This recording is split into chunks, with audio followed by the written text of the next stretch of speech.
নমস্কার, আপনাদের সাথে আমি ইশিতা। আপনারা দেখছেন ইন্ডিয়া নিউজ টিভি। নিয়ে এসেছি আজকের বিশেষ খবর, চোখ রাখবো শিরোনামে। ফের তৃণমূলের গোষ্ঠী দ্বন্দ্বে উত্তপ্ত ভাঙড়। আরাবুল অনুগামীদের মারধরের অভিযোগ। মহারাষ্ট্রের মুখ্যমন্ত্রী আবারও ফড়নবিশ। মোদির জামানায় তৃতীয়বার শপথ নেবেন আগামীকাল। বিজেপি নেতার বিরুদ্ধে মারধর শ্লীলতাহানির মামলা, তদন্তভার সিবিআইকে দিল সুপ্রিম কোর্ট। বন্দীদেরকে শারীরিক শান্তি মিলছে না বলে অভিযোগ। সপ্তাহে 2 থেকে 1 দিন যদি যতই হোক। বিধানসভায় নওশাদের কথায় অবাক হলেন কারামন্ত্রী। দুর্গাপুরের 3টি বেসরকারি মেডিকেল কলেজে ইডির হানা, নেওয়া হলো হার্ড ডিস্ক। এরকম বিস্তারিত খবর জানতে চোখ রাখুন ইন্ডিয়া নিউজ টিভিতে। রাখবো প্রথম খবরের দিকে। ফের তৃণমূলের গোষ্ঠী দ্বন্দ্বে উত্তপ্ত হয়ে উঠল ভাঙড়। আরাবুল ইসলাম অনুগামীদের মারধর করার অভিযোগ উঠল শওকত মোল্লার অনুগামীদের বিরুদ্ধে। ঘটনাটি ঘটেছে দক্ষিণ 24 পরগনা জেলার ভাঙড় হাতিশাল থানার কাটাতলা উত্তরপাড়া এলাকায়। অভিযোগ, গত সোমবার আরাবুল ইসলাম দলীয় কর্মী সমর্থকদের নিয়ে ভাঙড়ের 2 নম্বর ব্লক অফিসে যায়। আর সেই দিনই আরাবুল ইসলামের সঙ্গে তার অনুগামীরা যান ব্লক অফিসে। অভিযোগ, আরাবুল ইসলামের সাথে যাওয়ার অপরাধে তার অনুগামীদের বাড়ি ভাঙচুর, এমনকি তার অনুগামীদের মারধরও করা হয়। শওকত মোল্লার ঘনিষ্ঠ তৃণমূল নেতা রাকেশ রায় চৌধুরীর অনুগামীদের বিরুদ্ধে এই উত্তেজনায় উঠেছে। এই ঘটনাকে কেন্দ্র করে এলাকায় যথেষ্ট উত্তেজনা ছড়িয়েছে ইতিমধ্যেই। তখনও উত্তপ্ত হয়ে রয়েছে ভাঙড়। পুলিশের পিকেট বসানো হয়েছে। এই ঘটনায় অভিযুক্তদের বিরুদ্ধে মঙ্গলবার রাতে হাতিশালা থানায় লিখিত অভিযোগ দায়ের করেন আরাবুল ইসলামের অনুগামীরা। ঘটনার তদন্ত শুরু হয় হাতিশালা থানার পুলিশের দ্বারা। এই বিষয়ে আরাবুল ইসলাম বলেন, আদালতের নিষেধাজ্ঞা উঠে যাওয়ার পরে আমি যখন বিডিও অফিসে পৌঁছাই তখনই রীতিমতো মানুষের ঢল নেমে এসেছিল। কয়েক হাজার মানুষ আমার সঙ্গে রাস্তায় হেঁটেছিল। সেই ক্ষোভ থেকেই 3 তারিখ রাতে আমাদের কর্মী বাদল মণ্ডলের বাড়িতে হামলা চালায় দুষ্কৃতীরা। তারা সকলেই শওকত মোল্লার অনুগামী, ডান হাত। আমার বাবা মায়ের নামেও অনেক অশ্লীল কথা বলা হয়েছে। আমরা ইতিমধ্যেই গোটা বিষয়টি নিয়ে পুলিশ প্রশাসনে দ্বারস্থ হয়েছি। আমরা চাই ভাঙড়ে শান্তি ফিরে আসুক। এলাকার মানুষ শান্তি চাই, এলাকার উন্নয়ন হোক। আবারও মহারাষ্ট্রের মুখ্যমন্ত্রী হিসেবে শপথ নিচ্ছেন দেবেন্দ্র ফড়নবিশ। আগামীকাল বৃহস্পতিবার 5 ডিসেম্বর রাজ্যের নতুন মহাজোতিক জোট সরকারের মুখ হিসেবে শপথ নেবেন ফড়নবিশ। সুতরাং জোটের প্রধান কে হবে তা নিয়ে যে জল্পনা শুরু হয়েছিল তাতে ইতিমধ্যেই জল ঢালা হয়েছে।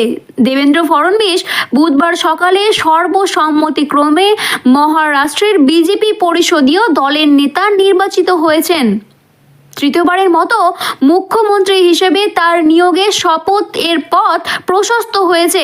বৃহস্পতিবার মুম্বাইয়ে প্রধানমন্ত্রী নরেন্দ্র মোদীর উপস্থিতিতে শপথ গ্রহণ অনুষ্ঠানটি হবে।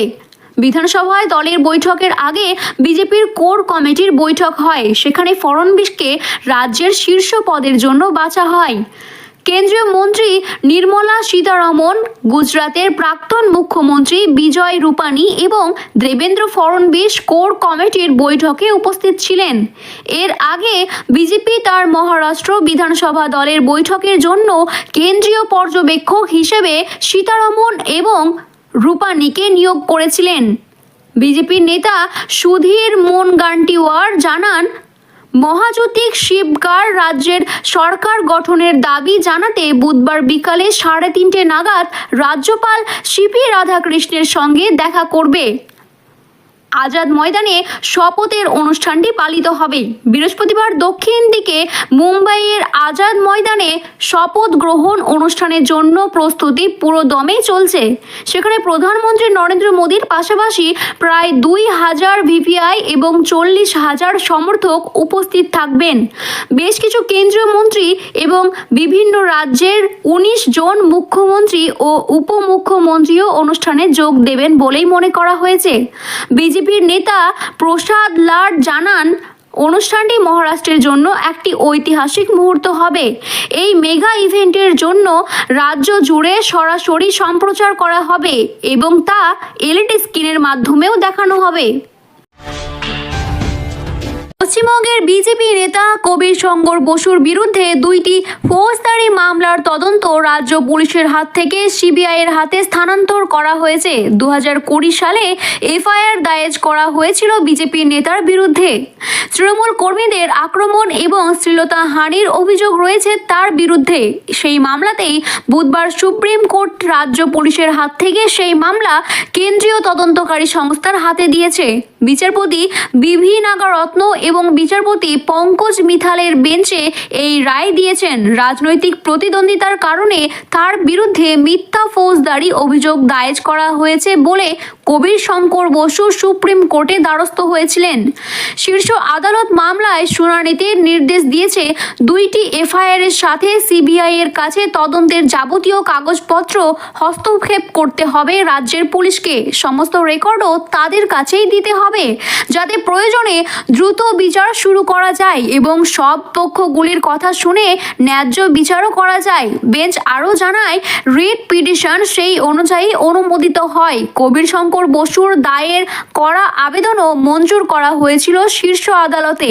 এই বিষয়ে বিস্তারিত রায় পরদিন আপলোড করা হবে বলেও জানায় সুপ্রিম কোর্ট।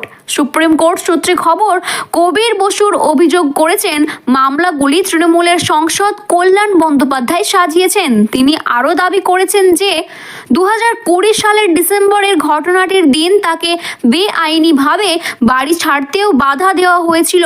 2021 সালের জানুয়ারিতে সর্বোচ্চ আদালত তার বিরুদ্ধে দুইটি ফৌজদারি মামলার কার্যক্রমেই স্থগিত রেখেছিলেন। সবাই উঠল হাসির রোল, কেনই বা উঠবে না? আসুন জেনে নি বিস্তারিত কি হয়েছিল আসলে সেই দিন। বিধানসভায় কোনো বিধায়ক যে বন্দীদের শারীরিক শান্তি নিয়ে এমন একটি প্রশ্ন তুলতে পারে তা কোনোদিনই ভেবে দেখেননি কারামন্ত্রী চন্দননাথ সিংহ। আইএসএফ বিধায়ক নওশাদ সিদ্দিকী প্রশ্ন শুনে রীতিমতোই তার চক্ষু চড়ক গাছ। কি করবেন কিছুই বুঝতে পারছেন না তিনি। ভাবছেন এমন প্রশ্নও আসতে পারে। যদিও নিজেকে সামলে নিয়ে তিনি উত্তরটা দিয়েছিলেন। বিষয়টা একটু খোলাসা করা যাক। আসলে বিধানসভায় তখন প্রশ্ন উত্তর পর্ব চলছে, আলোচনা হচ্ছে কারা দপ্তর নিয়ে। বিধানসভায় বিধায়ক প্রশ্ন করেছে, জবাব দিচ্ছেন কারামন্ত্রী চন্দননাথ সিংহ। এইসবের মাঝখানেই রীতিমতো প্রশ্নবাণ ছুড়ে দিলেন ভাঙড়ের আইএসএফ বিধায়ক নওশাদ সিদ্দিকী। জানিয়ে রীতিমতোই আলোচনা শুরু হলো বিধানসভার অলিন্দে। নওশাদ বলেন, আমাকে অনেক দিনই জেলে কাটাতে হয়েছিল, সুতরাং আমার সঙ্গে জেলের বন্দীদের কারোর এখনো কথা হয়। কাজেই এই প্রশ্নটি আমার প্রশ্ন নয়, জেলের বন্দীদের মনের কথা বলছি। এই জেলের নিয়ম, সপ্তাহে একদিন আত্মীয় স্বজনরা তাদের সঙ্গে দেখা করার সুযোগ পান। মূলত তাতে কিছুটা হলেও মানসিক শান্তি তারা পেয়ে থাকে। কিন্তু যারা দীর্ঘদিন ধরে জেলে আছেন অথবা যারা সদ্য বিবাহিত, তাদের মানসিক শান্তি হলেও শারীরিক শান্তি তো মিটছে না। সপ্তাহের 2-1 দিন যদি আসলে এই বিষয়টি কারা দপ্তরকে কিছু ভাবছেন, তখন মুক্ত কারাগার নিয়ে ভাবনা চিন্তা হচ্ছে, তাহলে সেই জায়গায় থেকে এই বিষয়টি কি বিবেচনার মধ্যে এলো নাই বা কেন? প্রশ্নটি শুনে প্রথমে কারামন্ত্রী হক চকিয়ে যান। তার চোখ মুখ দেখেই বোঝা যাচ্ছিল তিনি কি জবাব দিবেন ভেবে উঠতে পারছেন না। তবে প্রশ্ন যখন উঠেছে জবাব তো দিতে হবেই। অবশেষে মন্ত্রী বলেন, আপনার এই কথার প্রস্তাব আমরা বিবেচনা করে দেখছি। কিন্তু মন্ত্রীর এই কথা যখন বলেছে, রীতিমতোই বিধানসভার সদনে হাসির রোল উঠেছে। মহিলা বিধায়কদের মধ্যে কেউ কেউ তো আবার মুখ চেপেও হাসতে দেখা গেছে। এইবার রাজ্যের 20টি বেসরকারি মেডিকেল কলেজ একযোগে অভিযান চালালো কেন্দ্রীয় সংস্থা এনফোর্সমেন্ট ডিরেক্টরেট অর্থাৎ ইডি। মঙ্গলবার দুর্গাপুর মহকুমার কাশোকা ব্লকে 2টি বেসরকারি মেডিকেল কলেজে এবং দুর্গাপুরের বিজোড়াতে একটি মেডিকেল কলেজে ভোর থেকে ম্যারাথন তল্লাশি এবং জিজ্ঞাসাবাদের পরে হার্ড ডিস্ক, ক্লোন ও বহু গুরুত্বপূর্ণ নথিপত্র ইডি নিয়ে যায় বলে সূত্র মারফত জানা গিয়েছে। প্রসঙ্গত, উল্লেখ্য, রাজ্যের এই সমস্ত বেসরকারি মেডিকেল কলেজগুলিতে এনআরআই কোটায় ডাক্তার পড়ুয়াদের ভর্তির ক্ষেত্রে ব্যাপক দুর্নীতির অভিযোগ উঠেছিল বেশ কয়েক বছর ধরেই। তারই তদন্তে নেমে এই 20টি কলেজে একযোগে অভিযান চালালো এনফোর্সমেন্ট ডিরেক্টরেট অধিকারীরা। তবে সূত্র মারফত আরও জানা যাচ্ছে, এই কলেজগুলির মালিকানার ক্ষেত্রে কোনো প্রভাবশালী রয়েছেন এই বিষয়েও জিজ্ঞাসাবাদ চালিয়েছে ইডির আধিকারিকরা। এই কলেজগুলির মালিকানার ক্ষেত্রে রাজনৈতিক ব্যক্তিদের জড়িত থাকা নিয়েও তদন্ত রয়েছে ইডির তরফ থেকে। পরবর্তী আরও বিস্তারিত খবর জানতে চোখ রাখুন ইন্ডিয়া নিউজ টিভিতে।